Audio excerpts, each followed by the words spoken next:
I suppose all of you folks know we've been in an 8-year war in Afghanistan, in Iraq. 8 years in Iraq, 9 years, we'll go on 10 years in Afghanistan. I say, folks, my big argument, we should go, in a peaceful mass and down to our federal building and demand, the end of these wars, I'm mad.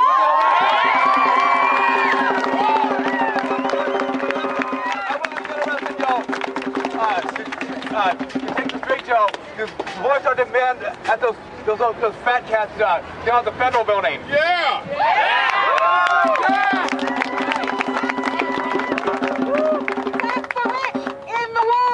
Tax the rich in the wars! Tax the rich in the wars! Tax the rich in the wars! Tax the rich in the wars! Tax the rich in the wars! There is no budget crisis, there's a priorities crisis in this.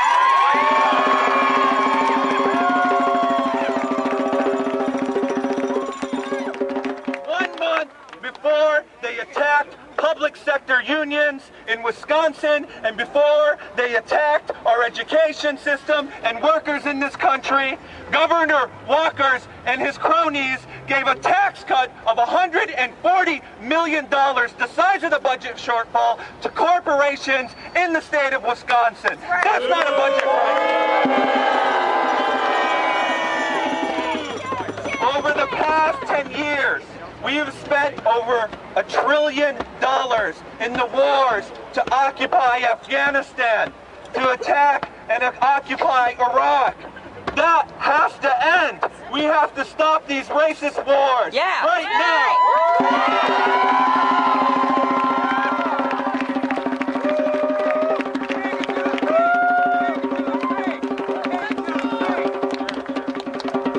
Hey, this is great to see.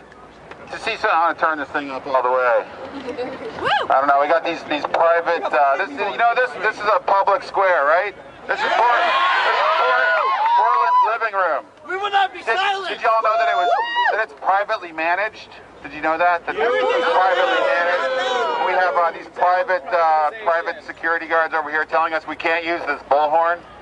Free speech apparently is only free for those that can afford it, for those that can afford the permits and the insurance and the printing presses. And if you're friends with Fox News or KGW over here, that's a bunch of bullshit, I think. And so I'm glad to see so many people out here. And it was great to see people saying, no, you're not going to shut down this bullhorn. Not yet, not without a lot more friends, at least. But my name's Chris, I work with Jobs and Justice. It's so great to see folks out here. We've been involved in helping to keep this spark that sparked in Wisconsin, to keep it going and build it.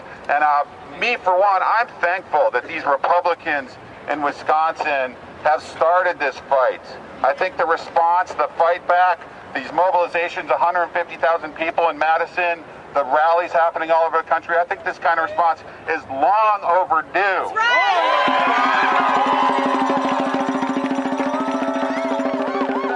The fact that students and working people are rising up and saying enough is enough. And they're not waiting for the leadership of the Democratic Party or other institutions to say, let's do this thing. People are taking to the streets and just demanding that this assault not only be stopped but be reversed. And it's high time that this assault be reversed. There's a couple more mobilizations coming up, and I want to make sure that everyone knows next Tuesday, 5 o'clock, down at the Federal Building, there's going to be another big rally. April 16th, Right here at noon, there's going to be another big rally, and of course, May 1st, International Workers' Day. May Day. There's a peace march next week. There's another rally on the 18th over at the Big Pink Building against banks and what they're doing with unemployment checks. Did you know that U.S. Bank, if you're on unemployment, you get an ATM card from U.S. Bank. And if you want to get your unemployment every week as they give it to you, they charge you a fee. You're only allowed to use it twice a week. If you go out of the system, they charge you a fee. This is private corporations making money off of unemployment. It's bullshit. Millions. So the 18th over at U.S. Bank, Big Pink. The 19th, say no to the war economy. The 16th of April, come right back here. Next Tuesday, hit the Federal Building, May Day. I forget what that's going to be, but you'll hear about it. It's a ways away. Arrested! Keep on fighting, everyone, and don't ask for permission to do this. Don't ask from those guys. Don't ask from your teachers and your schools. Just come out and keep doing it. Keep up the good work. Solidarity forever, people.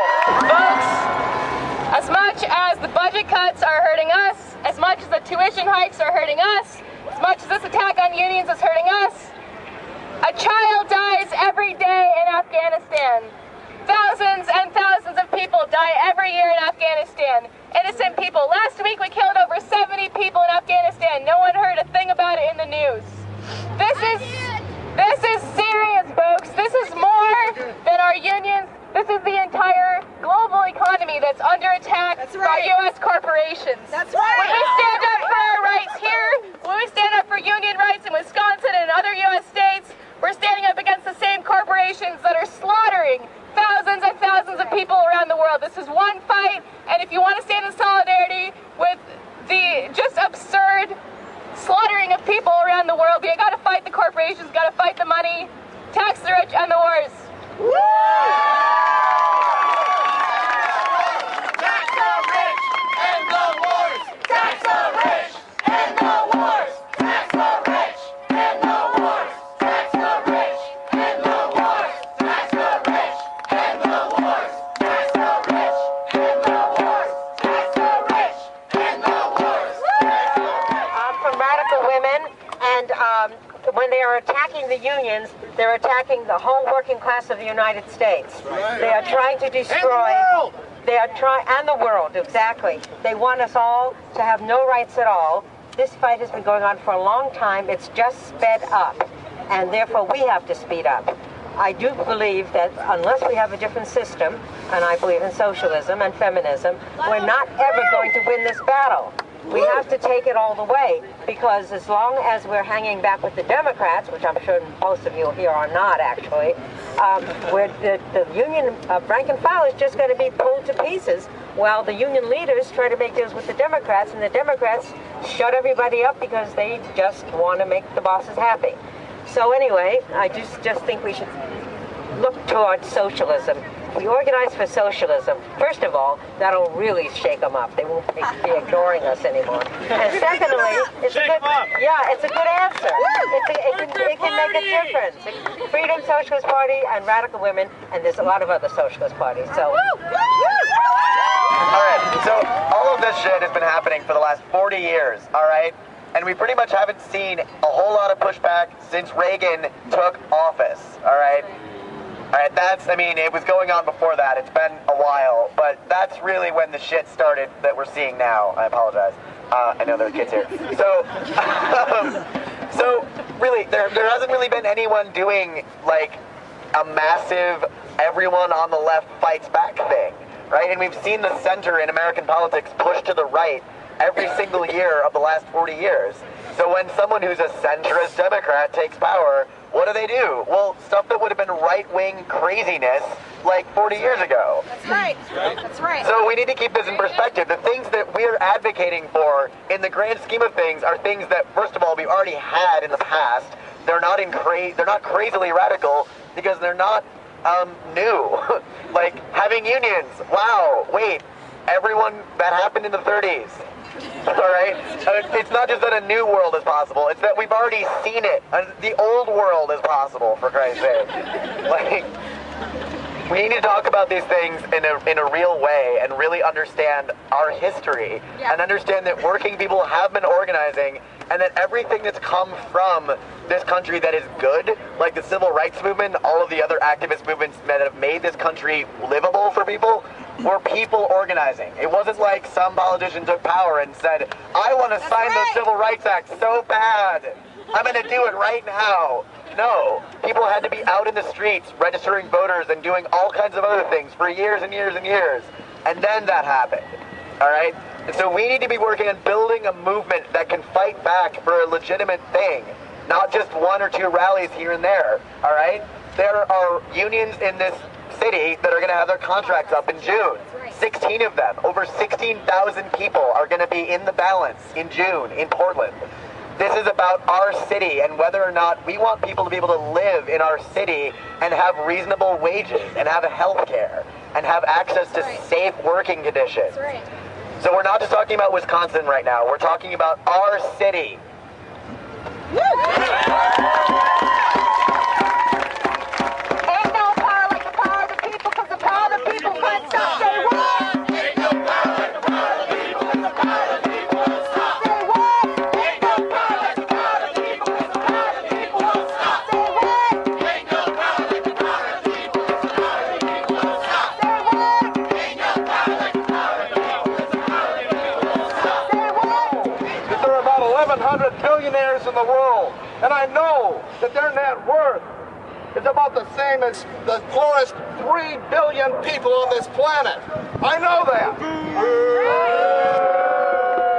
I know that there are about 400 billionaires in the United States, and I know that their net worth is about the same as the lowest 50% of American citizens.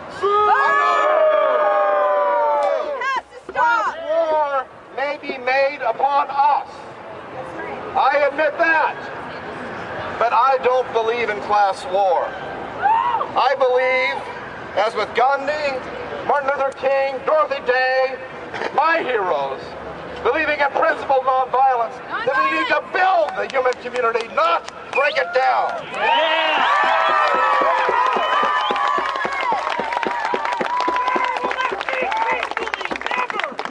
Peacefully was the demonstrations in Tunisia. Peacefully was the demonstrations in Egypt. Peacefully has brought about the end of Mubarak. Are you wanting to shut me down or disagree with me? Peaceful revolution! Peaceful! A peaceful revolution can work.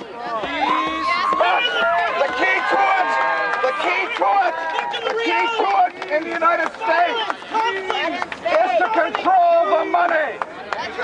We need to have public financing of campaigns throughout these United States. Public financing. We need to cut back any, not just special interest, but interest group money. Yes! That means union money. That means corporate money. That means billionaire money, like we saw from Ross Perot. We need to take back our elections. Our democracy in this country is a sham. It's a much bigger issue than Wisconsin. The people in Wisconsin know what they're up against. It's not just class war. It's the way we think about our lives. Yes! We can easily condemn the billionaires. But if in our hearts we want to be a billionaire, if that is our American dream, then we are part of the problem.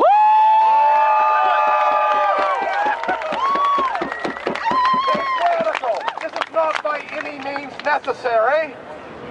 Some means are necessary. If you believe that you will reap what you sow, then be careful about what you're sowing. You want democracy? You bring it about by democratic means. My chant is very simple. We are one. We are one. We are one. We are one. We are one. We are one. We are one. We are one. We are one. We are one.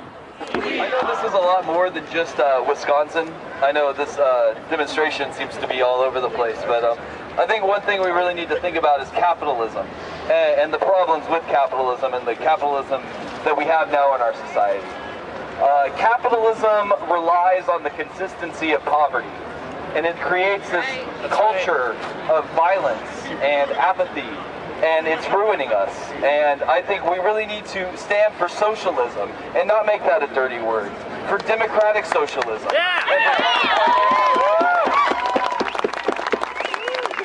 we must end the prison industrial complex that keeps us all in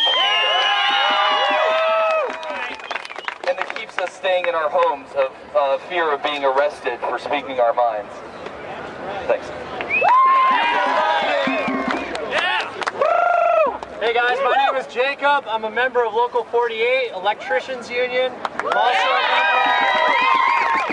of Portland Cross Trade Solidarity. We're a group of many different crafts that work together to build the buildings around this area, this beautiful city of Portland, and we stand in solidarity with each other's struggles. Obama's going around right now highlighting the need for good education and an innovative economy. And I think that sounds nice, but I get to thinking that a lot of people are being educated for jobs that don't exist. A lot of folks are going to get out of college and they're going to have $100,000 of debt, and this economy is being designed to not need them, all right?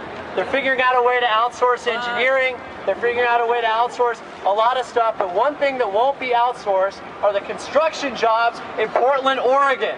They have to be built here. So I'd like to invite all of you who are considering a future in activism to think about putting down your books, picking up a union apprenticeship, and learning a skilled trade. We need women, we need people of color, and we need people with a social vision, because for too long we've been very inactive unions. I'd just like to say in closing that they said, they said FDR and the New Deal saved capitalism. Well, it doesn't look like the New Deal is going to survive. Looks like a lot of components aren't going to survive, and I don't think America can survive capitalism. So let's say the good things about America won't survive unless we figure out a way to put our finger on the points of power in this economy, all right? And as much as we can take over the universities of this country, we really need to hit capitalists where they make their money, which is at these points of production. That's right. So please, for those who are out there, let's take over the universities, let's take over the factories, and let's take this economy back for working people. I am a father of 2 teachers. Now, it would be real easy for me to sit on the couch and stay at home and not come out and support. I may be an older generation, and I'm not the enemy, even though I'm white and middle class and male.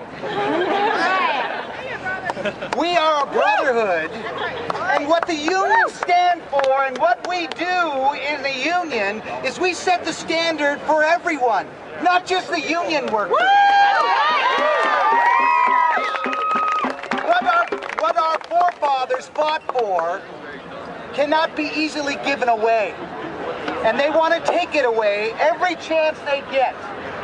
We have to stand together, whether you're union or whether you're not union, and stand up and say, I've got to raise my kids. I've got to pay my house payments. I've got to live a life that is fair. And the only way we can do this is to go against the corporation, go against those that will take advantage, because they will. The small guy will take advantage, even the big guy, that everyone will take advantage if they're given a chance. That's one of the things about a union does, is it stands up and says, no, you can't step on us. We are with you, Wisconsin, the Brotherhood United. My dad was a union organizer in the late 40s, early 50s, and I remember my mom crying at him not to go to the meetings because she was afraid he would be shot. So it's time for this generation to step up to the plate and not become violent, but become active and do what you can, even the little things that you can do each day, like get your money out of those damn big banks. You know, boycott those products and those companies that you don't like and that you don't agree with. And you gotta call these guys and quit watching Fox. Watching TV in general. You gotta call the crazies on their craziness. The Republicans were talking a few years ago about no child left behind. Now they're having every teacher left behind. They want to bring our economic problems on the people that are teaching our children, the nurses that are taking care of our patients. They want to bring the economic hardships on these hard-working people when the economic hardships came from Wall Street, and those people need to be held accountable. You have to become involved. You have to write to your senator. You have to write to the letters to the editor, because those are read by your senators and your congressmen. You just can't hang out and let somebody else do it, because it's not going to work. You got to be those people that are standing up and saying no, but saying no to power and yes to the people. There once was a union maid who never was afraid of goons and kinks and company thinks and a deputy sheriff who made the raid. She went to the union hall when a meeting it was called. When Legion boys would come around, she always stood her ground.